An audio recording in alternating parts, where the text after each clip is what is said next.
friends, Krista here. Thanks for stopping by Books and Jams. Today I'm going to talk about all the books that I read in the month of December.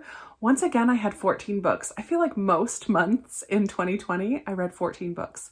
I do not expect that to be the case moving forward in 2021.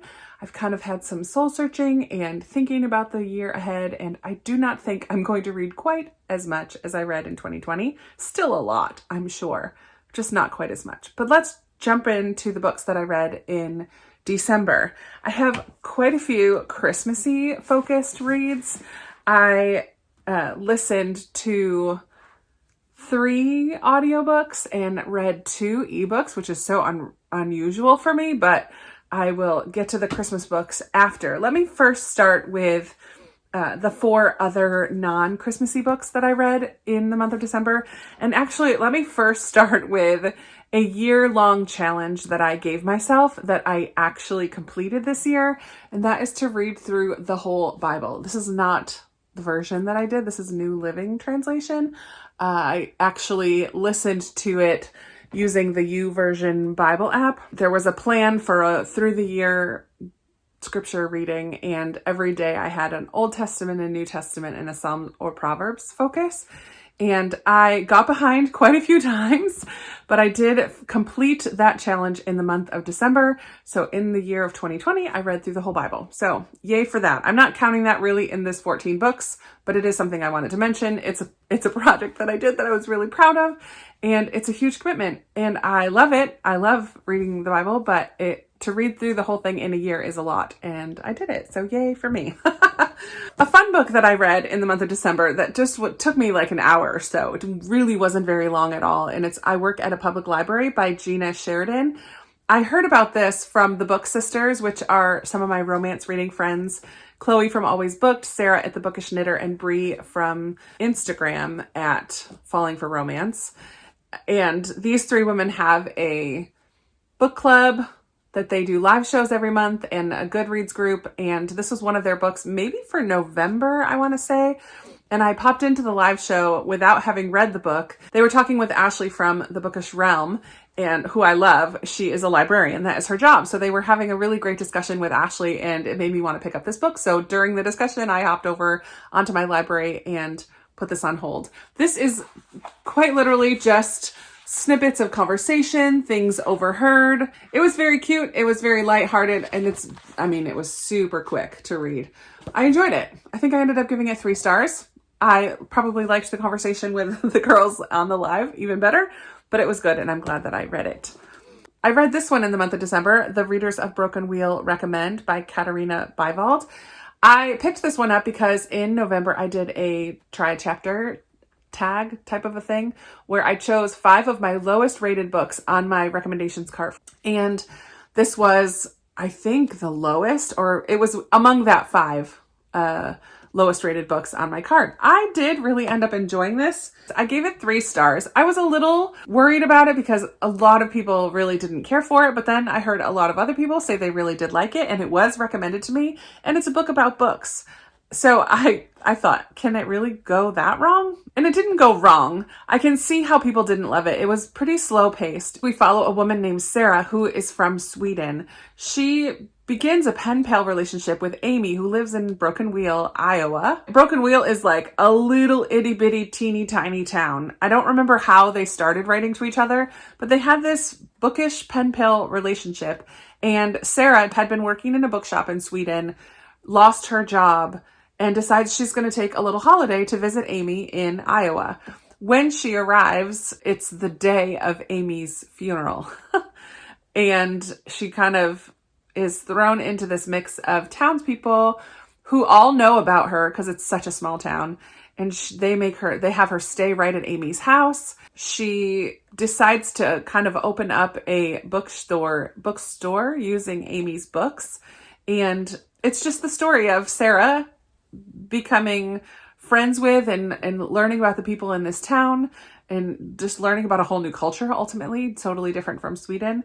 And the quirky characters that live in the town, from the diner owner with a really gruff attitude to the ex-drunk who is now Sarah's chauffeur, drives her around whatever she needs, to the cranky carpenter who is ultimately the love interest of the book.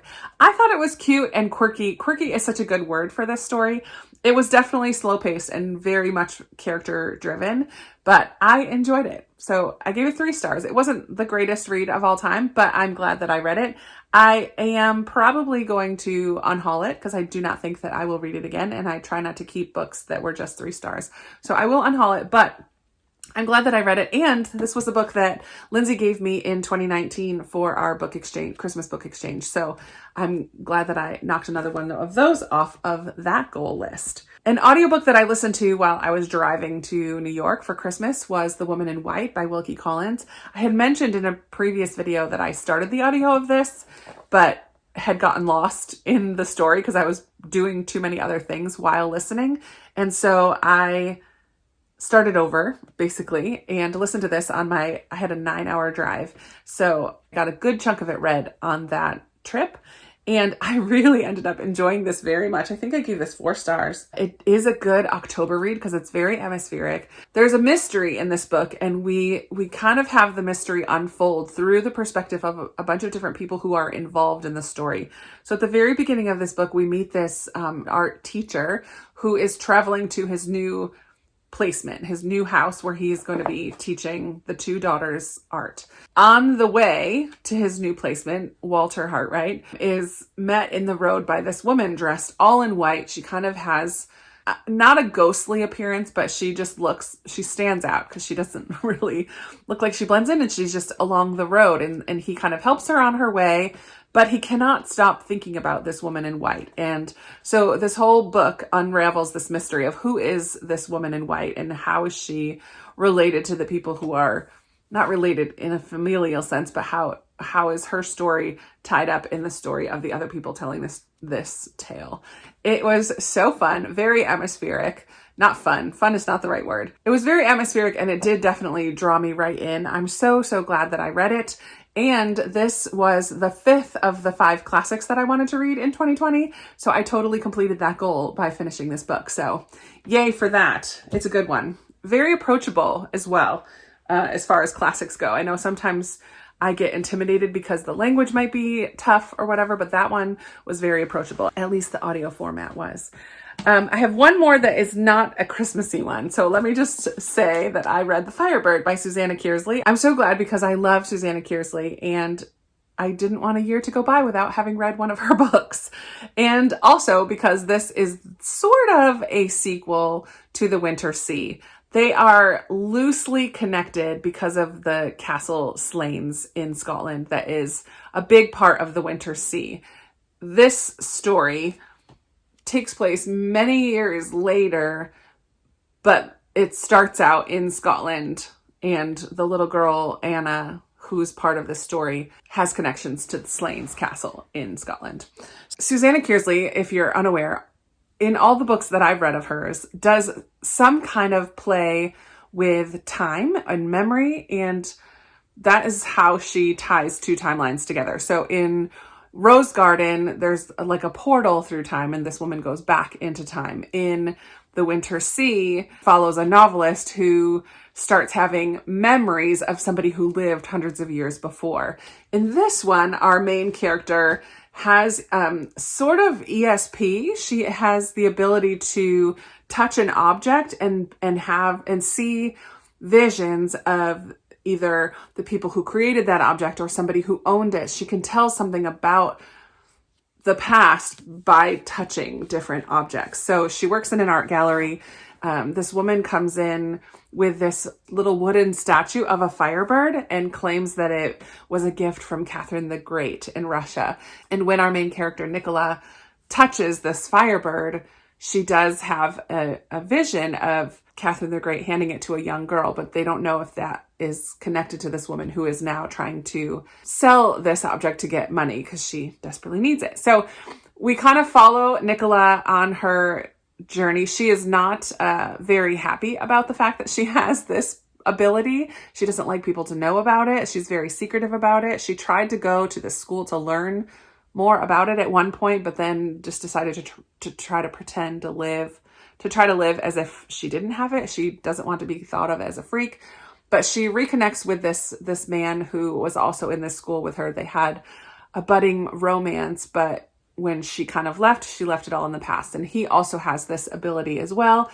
So it's kind of her kind of coming into her own and accepting that this is how she is and being willing to put herself out there in different ways. We travel from Scotland to Russia. We go to St. Petersburg, Russia. Actually, a big portion of this book happens in Russia. I just really loved it. It's definitely not a fast-paced book. It's definitely not a page turner, but I was very invested all the way through. And even though it had a bit of a slower pace than I may normally like, I definitely really still enjoyed this and gave this one 4 stars as well. I don't know that I had any 5-star reads this month. Maybe just one. We'll get there in a moment. Okay, now on to the Christmas books. And I'm going to start from my least favorite and go up to the most favorite because I don't remember what order I read all these in. I have 2 of these, unfortunately, that I just gave 2 stars to. That was pretty sad. And honestly, most Christmas books, I'm mostly only going to give 3 stars. There is one that I ended up giving 4 stars because ultimately I just feel like they're quick and light and fun and fluffy, but ultimately forgettable. And if I'm not going to remember it, it's not going to get a 4 or 5 stars for me. So most of them are just going to be 3 stars, but I do have 2 that I just didn't enjoy as much. The first of those, sadly, was a gift from Debbie. Debbie, thank you for sending this to me. Christmas Cupcake Murder by Joanne Fluke. This doesn't actually even involve a murder. This is way into this series too. I think it's maybe like 17 or 32 or something. It's way into this cozy mystery series. So that might be part of it. I don't have as much of a connection with the characters. I just popped in at this point. So we follow Hannah, who is a baker. She owns a little cupcake shop. There's a lot of time spent talking about the food that she's making in here. And there are loads of recipes. So there's a lot of time spent talking about food and a lot of pages taken up with the recipes, which made it go by super quick. And I did talk about this in a vlog earlier, in December, because I read this over a weekend in December. So we follow Hannah. She's coming into her bakery one day and gets a very early morning, gets a knock on the door. And there's this man who kind of looks homeless. She comes in, she lets him in, feeds him. She trusts him. She feels like he has a decent look about him. She's not scared of him. It's not creepy or anything. She lets him come in, feeds him, gives him food, gives him work, gives him a little bit of money.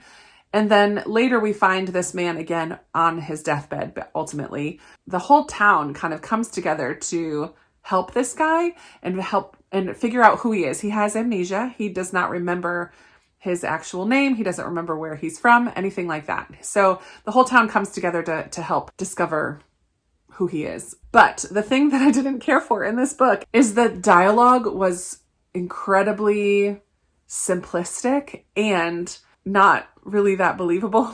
And every time 2 people were talking to each other, they used that person's name, which maybe once in a conversation is fine, but 4 or 5 times throughout a conversation just gets really repetitive and old. And it made me feel like she didn't trust me as a reader to know who's talking to each other. I don't know. Just didn't care for it. 2 stars. And I'm spending way too much time talking about these books.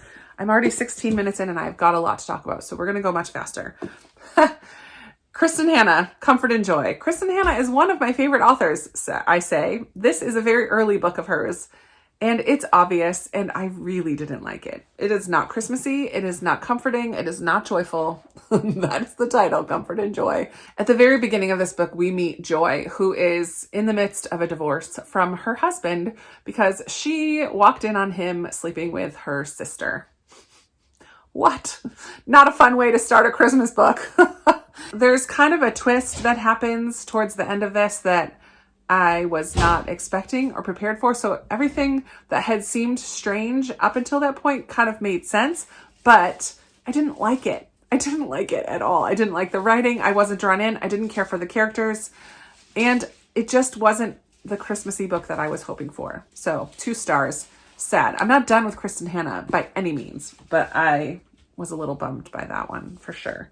One of the books that I read on ebook was The Christmas Wish by Tilly Tennant. I read this for Better Single Ladies Book Club, which is run by Angie at Literary Labors and Rainy from Rainy Day Reads. I didn't love this one either. I gave it 3 stars. It's okay. It was okay. We follow a young woman named Esme who is in an unhealthy, very unhealthy relationship.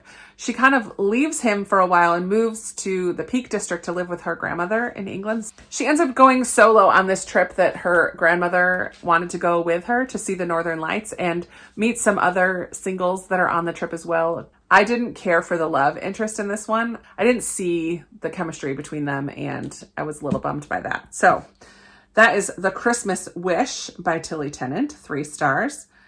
I also listened to Miracle on Fifth Avenue by Sarah Morgan. This one was a lot of fun. It is also just 3 stars. We follow a party event planner. I think I talked about this in a vlog as well. We follow an event planner. She gets a job of decorating this writer's apartment for Christmas.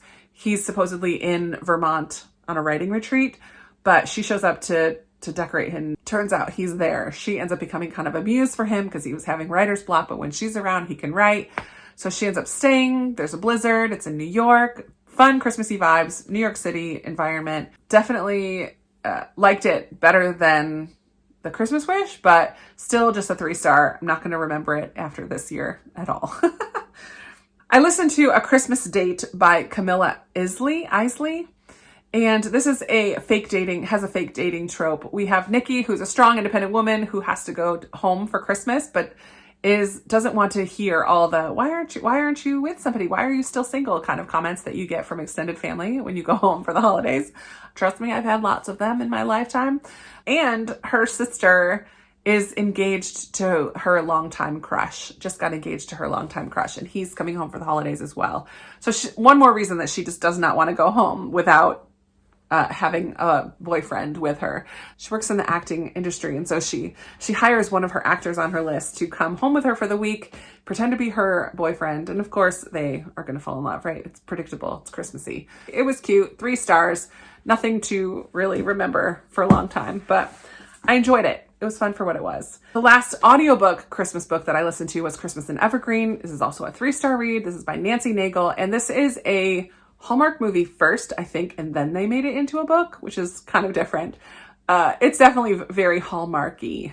Like, Evergreen is this town in Vermont, a small snowy town, and this single dad and his daughter are headed to get on a plane to go to Disney World for Christmas. His wife passed away the year before, and he just doesn't want to do Christmas the same. So he is headed to the airport. His truck breaks down. They end up in Evergreen. Then there's a blizzard, so no flights are going out. There's also a young woman who was the vet in Evergreen, the veterinarian, and she has decided she's going to move to live with her boyfriend in Washington, D.C. and kind of just get a change of scenery and leave the small town. But because of this blizzard, she also is not able to fly out. They meet in the airport. She invites him and the daughter to come back to Evergreen. The daughter, of course, just wants this idyllic Christmas, snow, Santa, stockings, hot cocoa, the whole 9 yards, and doesn't really care about going to Disney World at Christmas time. And the dad's heart changes throughout the course of the book, of course, and there's a romance, and it's sweet. I enjoyed this one, but just still 3 stars. Very cute. They were great car reads. When I needed a break from The Woman in White, I would switch to a Christmas one for a little while, and they helped pass the time for sure. 2 more 3-star, oh my word. 2 more 3-star Christmas books were The Lodge on Holly Road by Sheila Roberts. This one takes place all at this Christmas lodge. The family that owns the lodge and a bunch of the different people who come to the lodge, some of them come year after year, so they have relationships and know each other already. There was quite a bit of insta-love in this one, but it deals with this family who is kind of similar to Christmas in Evergreen. The mom of this family passed away, and the 2 grown children bring their dad here to the lodge to help him get through the holidays. It was sweet and cute. One that I was a little bit bummed to give 3 stars was In Holidays by Christina Lauren. This was my book of the month pick for November, and it was cute. Starts out with a little bit of a Groundhog Day situation. There's 2 families that have been family friends forever and ever and ever. Every year they go over the holidays to the cabin. One of them owns this cabin, and they go every year. Our main character, she is in love with one of the brothers. One Christmas has a drunken escapade with a different brother. Regrets it. Can't believe that it happened. Then they find out that the cabin is kind of falling apart and the family who owns it is going to try to sell it. And so it's not going to be their place to go anymore. And then they all leave. On the way to the airport, there's a car accident. Malin, who's our main girl, wakes up, like the accident happens and then she wakes up and she's on the plane at the beginning of the week. So the whole Christmas week hasn't even happened. And that happens a couple different times. Basically, like until she gets it right, it keeps repeating. It's not explained very well. The relationship between the brothers, and she's had a crush on the older brother for years and years and years and years. And now all of a sudden it happened.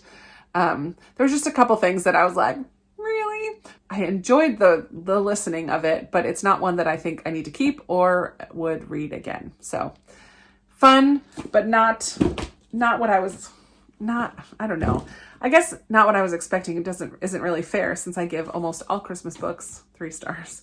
The last Christmas book though, I did give 4 stars to, and that is A Holiday by Gaslight by Mimi Matthews. This is a sweet story set in the past. I don't know what era. It takes place in London.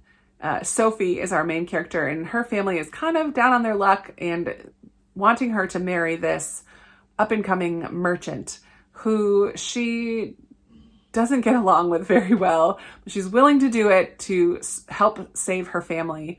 But then she kind of calls it off because she cannot ever break through his strong, stoic facade. Her parents are not very happy about her decision to call it off. I don't remember exactly why she decides to give him a second chance, but she does give him a second chance and they really start to open up to each other and she learns that he's not exactly everything that she had thought he was the first time around and he has to kind of prove himself again to her. It was very sweet and a lovely holiday read. I don't remember it being super Christmassy, but I did enjoy it very much and I ended up giving it 4 stars. Okay, goodness gracious. I did have 2 middle grade Christmassy books that I read this month. One of them is Winter House by Ben Gutterson. This is a lovely mystery, middle grade mystery that I just loved. So our main character is Elizabeth. She is an orphan and lives with her aunt and uncle who are on the poor side of things and pretty cranky and don't really extend very much love to her, but they send her to this hotel, Winter House, for the holidays. Somehow they came across some money and they send her there. So this hotel is like where I want to go to spend my Christmases. It's huge and lovely. There's 2 old guys putting together a huge puzzle in the entryway. There's concerts every evening. She befriends another little boy, Fred, who's at the hotel, also kind of dropped off by his parents. Turns out there's this mystery that involves Norbridge Falls, the kind of mysterious owner, and his family and the history of the hotel. And Fred and Elizabeth decide they're going to try to solve the mystery. Well, really more Elizabeth. Fred is pretty content to let things be as they are, and so he fights her a little bit on it, but she is determined to puzzle things together. There's a ton of wordplay in here. Both Fred and Elizabeth are incredibly smart little kids, and they love words. And so at the beginning of every chapter, there's a word ladder, which is where you just change one letter in the word and then try to get to another word. And they give each other challenges of word ladders and they play with anagrams, like mixing letters around of words. There just is a lot of wordplay in here, which I thought was delightful.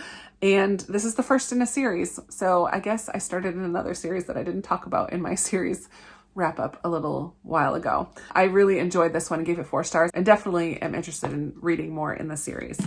And finally, my only 5-star of the month is Hollowpox by Jessica Townsend. This is the 3rd in the Nevermore series. The Hunt for Morrigan Crow is this one.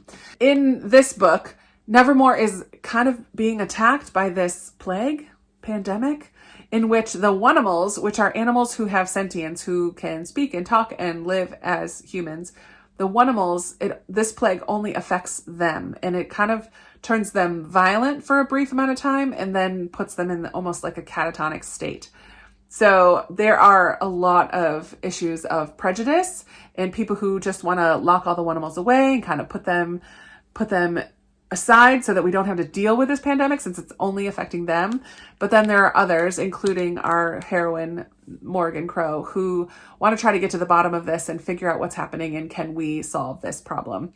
It does carry on some storylines from previous books, so I can't tell you too much more than that, but just know that I loved it. I love this world that Jessica Townsend has created. It's so creative and fun and delightful and heartwarming characters, and I love the relationships that keep getting deeper throughout the books. I love Morgan, watching her grow up and kind of come into her own a little bit more and more with each book.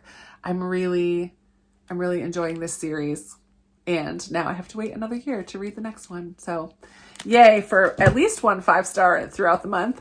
I have talked for plenty long enough. I would love to hear from you if you have read any of these books. How do you feel about Christmassy reads? I think I read too many Christmassy reads this year. I think that's the problem. But can you really read too many?